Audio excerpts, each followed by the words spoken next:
What's up, boys? Gonna do a little Florida recap from the first two Elite Series tournaments. I'm gonna do these recaps all year for every tournament, but first two tournaments this year, St. John's River and Okeechobee. St. John's River, we had a pretty good cold front come through. Fishing was pretty slow, but ended up finding some fish on isolated pad clumps. I think majority they were kind of doing everything in there, pre-spawn, spawning on the pad roots, and then fry gardening those pads as well. And honestly, I found a lot of those fish in practice on a Bassman compact spinnerbait, kind of a golden shiner profile, gold blades or whatever, just rolling those down the pad edges. And it was just an easy way for me to cover water. There's miles of pads down each side of the river there, so pretty daunting task to sit there and flip all that. So in practice, and I started the tournament with a spinnerbait as well. It didn't end up playing for me in the tournament, but practice I found most of my fish with that Bassman compact spinnerbait, just fishing down the outside edge of the pads, just trying to find stretches that had fish on them. And when it came to tournament time, I pretty much trying to think if I weighed a fish on. I think almost every fish I weighed in was on this setup here. That's a Z-Man bang stick in black blue, pretty standard Florida color. This little rig, anytime it gets tough in Florida, just always seems to get bit, no matter what's going on with how far along they are in the spawn or whatever's going on. But just the Z-Man bang stick, basically a Senko style bait, a light 3/16 ounce Woo tungsten sinker, and a 4/0 BMC extra wide gap. You can pitch that around, drag it around. I was basically just fishing little pad clumps, make a pitch past it, and just kind of slowly drag my worm into there. I think a lot of the fish I was catching were spawning. Might have been some fry guards in there as well towards the end of the tournament. But set up for that. It's a Tatula Elite 7.5 Corey Johnston heavy. Little stiffer rod than I normally flip with, but those spatter dock pads are really heavy.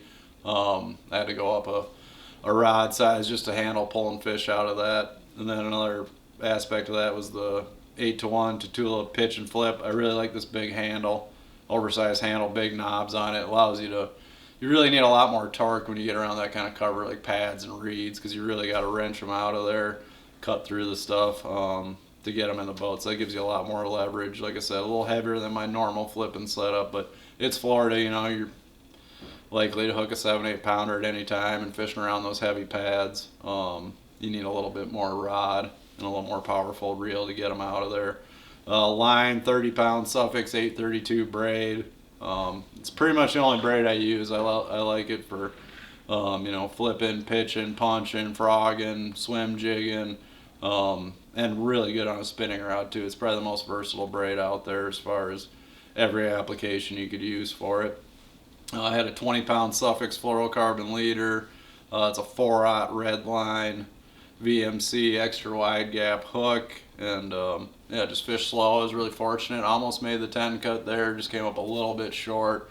Was able to catch a 6-pounder each day, and had 18 something the first 2 days of the tournament. Last day of the tournament, I think I pretty much fished a couple little areas I had out. There was no new fish coming during the tournament. We were kind of at the tail end of that spawn cycle, so I think I had caught a lot of spawners and fry garters and just kind of cleaned my areas out. I was being real thorough fishing them. I'd get in a little pad stretch, put the power poles down, and just real slow, methodical, multiple pitches to each little clump of pads and slow drag it through there. So I think what happened is I pretty much fished my areas out and scrambled around on the last day trying to make something happen, and just never really found any more fish. But really good tournament. Finished up 13th there and got out of there with really good points, and just a really good tournament in Florida. Florida's really hit or miss for me, so nice way to end that one. And then next week we went to Okeechobee. That was another different deal there. We had good weather there and a new moon, and I really thought spawn and fish were going to be the deal. Last day of practice, I found probably 5 or 6 big spawners in a canal. I started there on day one. They were pretty much all gone except for one. I managed to mess that up, lose Damn that it. one, and scrambled around the lake the rest of the day and caught 4 little ones. Really dug myself a hole. I think I was in like high 90s after day one with just 4 for 6 pounds. But in practice, I'd caught them pretty good down in South Bay on this a Z-Man Tungsten Evo. It's my favorite new chatterbait. Chatter shad on the back. I was just fishing around dead cattail clumps, wheeling this around. A big flat down in South Bay. A lot of fish in there. It was really good in practice. Went down there on day one of the tournament after all my canal fish had, disappeared on me, and caught a few fish down there on a chatterbait, but pretty lackluster day for me. Day two, I had to regroup, so went back to the canals where they were spawning, but fished a little different. Wasn't looking for spawning fish. Didn't fish like this at all in practice, but this is what I caught them all on. On day two of the tournament, I had a decent bag, almost 14 pounds. Made a good comeback, got some good points. But this is a Rapala Maverick.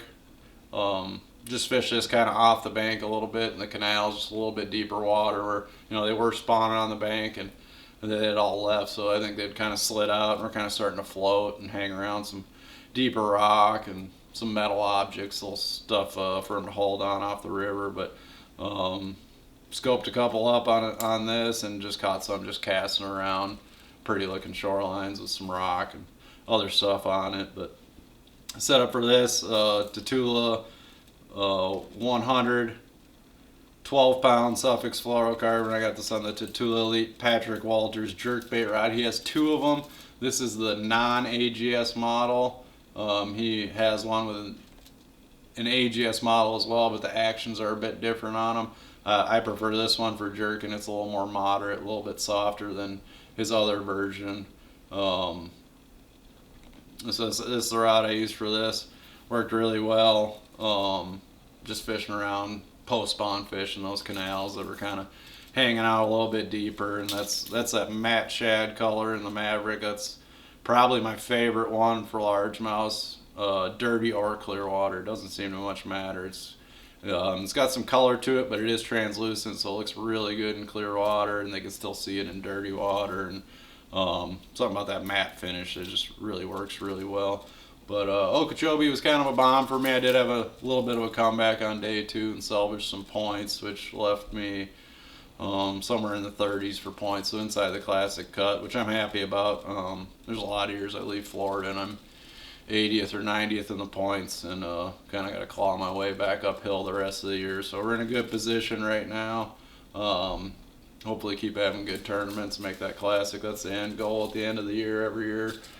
Make the classic, and you can't win it if you're not there. This year we didn't, or last year we didn't make the classic, so we're working the expo this year. But that's the main goal: win a tournament and try to make the classic. So we got out of Florida in really good shape, thanks to a really good finish at St. John's and a somewhat salvageable day 2 on Okeechobee, and just a fun couple weeks down in Florida. I'm gonna have next up for me, I'll be at the expo at the classic, and then we're off to the Carolinas for a couple derbies. Really looking forward to those. But that's the recap for St. John's and Okeechobee.